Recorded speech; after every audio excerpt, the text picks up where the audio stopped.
जननी जन्म सौख्यानां वर्धनी कुल संपदां पदवी पूर्व पुण्यानां लिख्यते जन्म पत्रिका आदित्याय च सोमाय मंगलाय बुधाय च गुरु शुक्र शनिभ्यश्च राघवे केतवे नमः गजाननं भूतगणादिसेवितं कपित्थ जम्बो फलसार पक्षितं उमासुदं सोह विनाश कारणं नमामि विघ्नेश्वर पादपங்கஜம். உலகெங்கும் வாழக்கூடிய நெக்ஸ்ட் ஜென் நேயர்கள் அனைவருக்கும் வணக்கம். நான் உங்கள் டாக்டர் வி ராஜ்குமார் சிவாச்சாரியார் பேசுகிறேன். எல்லாரும் எப்படி இருக்கீங்க? நலமா இருப்பீங்க நம்புறேன். தற்போது நாம் பார்க்கக்கூடியது இந்த வார ராசி பலன் எப்படி என்று சொல்லக்கூடிய வகையிலே திங்கட்கிழமையிலிருந்து ஞாயிற்றுக்கிழமை வரைக்கும் வார ராசி பலன் எப்படி இருக்கு அப்படிங்கிறத நம்ம தெரிஞ்சுக்கிறோம். அதாவது வாழ்க்கையில் நம்ம நிறைய விஷயங்களை கடந்து வந்திருக்கோம். வாழ்க்கையில் நிறைய விஷயங்கள் இனி கடந்தும் போக போகிறோம். நிறைய விஷயங்கள் இருக்குது, ப்ளஸ் மைனஸ் நிறைய இருக்குது. எதற்காக இந்த வார ராசி பலன் அப்படின்னு சொன்னால், இது பார்த்தீங்கன்னா நீங்கள் தெரிஞ்சுக்கணும். ஸோ எனக்கு இதெல்லாம் நடக்குது, எனக்கு இதெல்லாம் நடந்துட்டு இருக்கு, நான் இந்த விஷயத்தில் இனிமேல் கவனமாக இருக்கணும் அப்படின்னு நீங்கள் தெரிஞ்சுக்கிறதுக்கோசரம் தான் இந்த வார ராசி பலன்.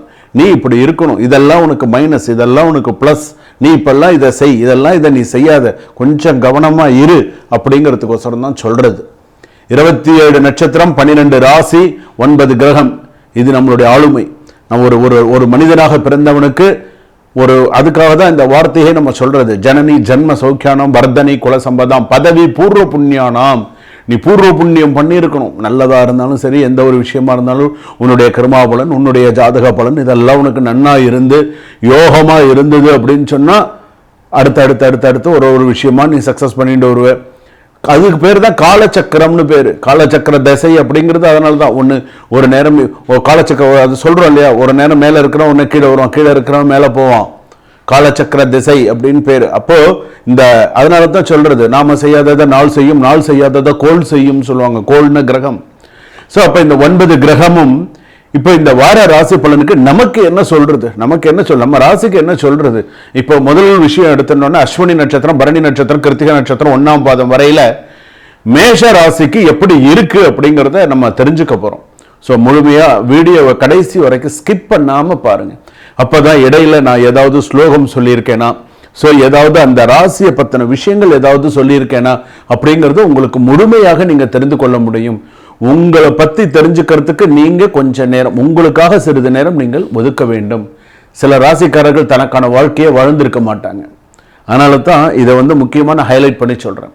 என்ன நடுவுலலாம் நீங்க கேட்டுட்டீங்க அப்படின்னு சொன்னா உங்களுக்கு உங்க ஜாதகத்தை பத்தி நீங்க சிறப்பாக தெரிஞ்சுக்கலாம். சரிங்களா? மகர ராசி நேயர்களை, உங்களுக்கு உத்திராட நட்சத்திரம் மகர ராசி, திருவோண நட்சத்திரம் மகர ராசி, அவிட்ட நட்சத்திரம் மகர ராசி. நல்லதே செஞ்சாலும் நடிக்கிறியா, உன் நடிப்பெல்லாம் என்கிட்ட காட்டாது அப்படின்னு போதுமா? இதை தான் அடுத்த வார்த்தை வரும். நல்லதே செஞ்சாலும் நடிக்கிறியான்னு நீங்கள் ஆக்ட் பண்ணுற அப்படின்னு சொல்லுவாங்க. நீ யுவர் ஆக்டிங் அப்படின்வாங்க. நீ நல்லதே செஞ்சாலும் ஏன் உனக்கு அந்த கெட்ட பேர்? அப்படியே பார்த்துக்கிட்டு அப்படியே நீங்கள் உண்டு வேலை உண்டு, அப்படியே கொஞ்சம் அவசர முடிவு எடுக்காமல் அப்படியே கொஞ்சம் யார்கிட்ட எப்படி பேசணும் அப்படிங்கிறது கொஞ்சம் பாசமாக. நீங்கள் உங்களுடைய சைலண்ட் உடஞ்சது சண்டை ஆரம்பம். நீங்கள் பேசாத வரைக்கும் பிரச்சனை இல்லை, பேச ஆரம்பிச்சிங்க சண்டை பூகம்பமாயிடும். சில பேர் சொல்றாங்கல்ல, டே என் பொறுமையை சோதிச்சேன்னு அவ்வளோதான் சொல்றாங்க இல்லையா, அந்த விஷயம் இருக்கு. ஸோ கவனமாக பொறுமையை சோதிக்காம கரெக்டாக ஹேண்டில் பண்ணுங்க மகர ராசியை. யாராக இருந்தாலுமே சரி, ஒர்க் ப்ரெஷரை ஹேண்டில் பண்ணலைன்னா பிரேக் டவுன் ஆகிடும். பார்த்துக்கோங்க. இந்த பஸ்ஸு பிரேக் டவுன் ஆகிற மாதிரி ஒர்க் ப்ரெஷரை ஹேண்டில் பண்ண தெரியலன்னா பிரேக் டவுன் தான். எவ்வளோ 1000 ஒர்க் ப்ரெஷர் வருங்க. ஒரு நாள் ஒரு ஸ்கூலில் ஒர்க் பண்ணுறவங்களா இருக்கலாம், ஒரு காலேஜில் ஒர்க் பண்ணுறவங்களா இருக்கலாம், ஒரு ஆஃபீஸில் ஒர்க் பண்ணுறவங்களா இருக்கலாம். ஒர்க் ப்ரெஷர், நீ இந்த இந்த இந்த இந்த ப்ராஜெக்டை இந்த நிமிஷம் இப்பயே நீ முடிச்சு கொடுத்து தான் போகணும், இது அடுத்த லெவலுக்கு நீ இதெல்லாம் பண்ணணும், இல்லைன்னா நீ எக்ஸ்ட்ரா நான் உனக்கு சில விஷயங்கள்லாம் கொடுத்துருவேன், அந்த அளவுக்கு உனக்கு ப்ரெஷர் பண்ணுவான். காவல்துறையில் இருக்கிறவங்களுக்கு கூட நான் சொல்கிறேன், உங்களுக்குலாம் இந்த வேலையில் வராமல் இருந்து நிம்மதியாக கூட இருந்துக்கலாம், உங்களுக்கு நம்மளை இப்படி போட்டு பாடப்படுத்துகிறாங்களே அப்படின்னு கூட காவல்துறையில் இருக்கக்கூடிய நண்பர்கள் கூட இந்த திருவோண நட்சத்திரம் மகர ராசி, அவிட்ட மகர ராசியில் இருக்கக்கூடிய பெண்களாக இருந்தால் கூட இந்த காவல்துறையில் வேலை பார்க்குறவங்களுக்கு கூட ஒர்க் ப்ரெஷர் அதிகமாக தான் இருக்கும். மேலிடத்துல ப்ரெஷர், இங்கே போய் தான் ஆகணும், வேறு வழி இல்லை, அங்கே போய் நில்லுன்னா நின்று தான் ஆகணும், வேறு வழி இல்லை. ஏன்னா அந்த அளவுக்கு உங்களுக்கு ப்ரெஷர் கொடுப்பாங்க, மைண்ட் ப்ரெஷர் இருக்கும். So you have to control your mind and வேலை எல்லாத்தையுமே கொஞ்சம் பார்த்துக்கோங்க. ரெண்டாவது காமா இருங்க, எதுவுமே திங்க் பண்ணி மூவ் பண்ணுங்க, இல்லைன்னா லாஸ். கொஞ்சம் யோசிச்சு செய்யுங்க. ஒர்க்கில் ப்ரெஷர், ரெஸ்பான்சிபிலிட்டி அதிகமாக இருக்கும், பொறுப்புகள் அதிகமாக இருக்கும், வரும். குயிக் டிசிஷன் மிஸ்டேக் சான்ஸ் ஆகிடும், பார்த்து பண்ணுங்க. கேர்லெஸ்ஸாக இருந்தால் ஜாப் ரிஸ்க் ஆகிடும், அதுவும் பார்த்துக்கோங்க. கொஞ்சம் பேஷன்ஸாக இருக்க கற்றுக்கோங்க. அதே போல் வந்து பார்த்தீங்கன்னா சில பேருக்கு வந்து பார்த்தீங்கன்னா காதல் திருமண வாழ்க்கையில் இந்த மிஸ்பிஹேவிங்கிற ஒரு சில விஷயங்கள் வரும், கொஞ்சம் கவனமாக இருங்க. மேரிட் லைஃப்பில் anger plus ego issue equal to communications எல்லாம் சரியா இல்லைன்னா சில பிரச்சனைகள் வரும். ஸோ இதெல்லாம் கொஞ்சம் பார்த்துக்கோங்க. இன்னொன்று டிவோர்ஸ் மேட்டர்லாம் கொஞ்சம் காம்ப்ளிகேட்டாக இருக்கும். டிவோர்ஸ் மேட்டர் சிலெல்லாம் அப்ளை பண்ணிக்கலாம், கொஞ்சம் சில பிரச்சனைகளுக்கு கொஞ்சம் கொஞ்சமாக தான் குறையும்.